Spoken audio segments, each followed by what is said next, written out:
बिस्मिल्लाहिर्रहमानिर्रहीम। अस्सलामुअलैकुम मुअज़्ज़ज़ नाज़रीन। इन्फॉर्मर। एक शादीशुदा लड़की अपनी माँ के पास आई और कहा, मैं अपने शोहर को अब 1 मिनट बर्दाश्त नहीं कर सकती। रोज़ रोज़ के झगड़ों से मैं तंग आ गई हूँ।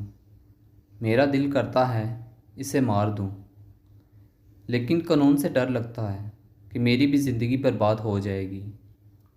माँ ने कहा, यह कोई ऐसा मसला तो नहीं, मैं तुम्हें एक जहर देती हूँ, ये आहिस्ता आहिस्ता काम करता है। रोज़ाना इसे थोड़ा थोड़ा खाने में देना, बस खाना लजीज बनाना कि इससे शक ना हो। लड़की खुश हो गई। माँ ने कहा, लेकिन तुम्हारे घर रोज़ाना झगड़े होते हैं, सारा ख़ानदान जानता है तुम्हारी नहीं बनती, शक फिर भी तुम पर जाएगा।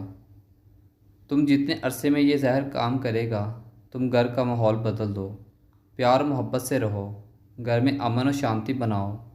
बेचारा कुछ अरसे का मेहमान है, इस पर शक ना करो, बेजा फरमाइशें ना करो, खुद को बना संवार कर रखो, मीठी ज़ुबान इस्तेमाल करो, ताकि ना शौहर को ना इसके ख़ानदान को बाद में शक हो कि इसकी मौत की ज़िम्मेदार तुम हो।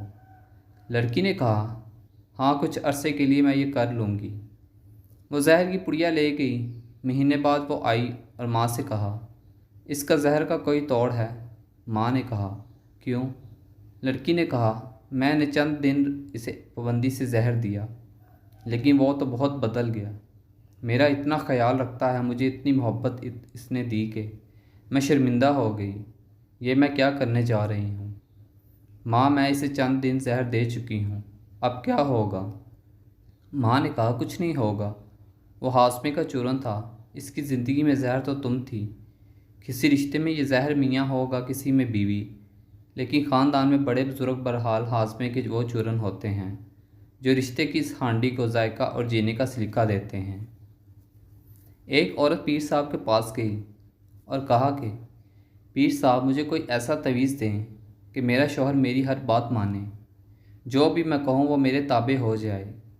पीर साहब भी दूरअंदेश इंसान थे। उन्होंने इस औरत की बात गौर से सुनी और कहा कि ये अमल तो शेर की गर्दन के बाल पर होगा, और वह बाल भी आप खुद शेर की गर्दन से उखाड़ कर लाएंगी, तब असर होगा, वरना कोई फ़ायदा ना होगा। वो औरत बहुत परेशान हो गई और मायूस होकर वापस आ गई और अपनी सहेलियों को बताया। एक सहेली ने मशवरा दिया कि काम तो मुश्किल है, मगर नामुमकिन नहीं। तुम ऐसा करो कि रोज़ाना 5 किलो गोश्त लेकर जंगल जाया करो और जहाँ शेर आता है वहाँ डालकर छुप जाओ।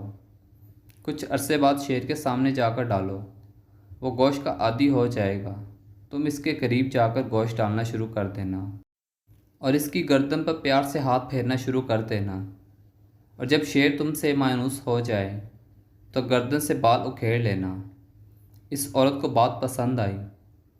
दूसरे दिन ही इसने गोश्त लिया और जंगल गई और गोश्त डालकर छुप गई। शेर आया, गोश्त खाया और चला गया। इस औरत ने 1 माह तक ऐसा ही किया। 1 माह बाद इसने शेर को सामने जाकर गोश्त डालना शुरू कर दिया, ताकि शेर को पता चल सके कि इसकी खिदमत कौन करता है। कुछ अरसे बाद शेर भी औरत से मायूस हो गया था। औरत ने शेर की गर्दन पर आहिस्ता आहिस्ता प्यार से हाथ फेरना शुरू कर दिया। एक दिन औरत ने मौका देखकर शेर की गर्दन से बाल उखेड़ा और खुशी खुशी पीर साहब के पास पहुंच गई। बाल पीर साहब को दिया और कहा कि मैं शेर की गर्दन से बाल उखेड़ कर ले आई हूँ, अब आप अमल शुरू करें। पीर साहब ने पूछा, कैसे लाई हो? तो औरत ने पूरी तफसील बता दी। पीर साहब मुस्कुराए और कहा कि क्या तुम्हारा शौहर इस जंगली दरिंदे से भी ज़्यादा ख़तरनाक है, जो कि खूनख्वार होता है, जिसकी तुमने चंद दिन खिदमत की और वह तुमसे इतना मायूस हो गया कि तुमने इसकी गर्दन से बाल उखेड़ लिया और इसने तुम्हें कुछ भी नहीं कहा। तुम्हारे शौहर के साथ भी पेड़ लगा हुआ है, तुम इसकी खिदमत करो।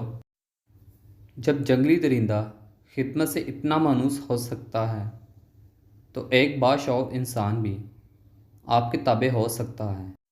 थैंक्स फॉर वाचिंग इन्फो मोर। अगर आपको हमारी ये वीडियो पसंद आई तो प्लीज़ चैनल को सब्सक्राइब कर दो, बेल आइकन को प्रेस कर दे ताकि आने वाली मज़ीद वीडियोस आप तक बर वक्त पहुँच सकें। मिलते हैं नेक्स्ट वीडियो में इंशाल्लाह, तब तक के लिए अल्लाह हाफिज़।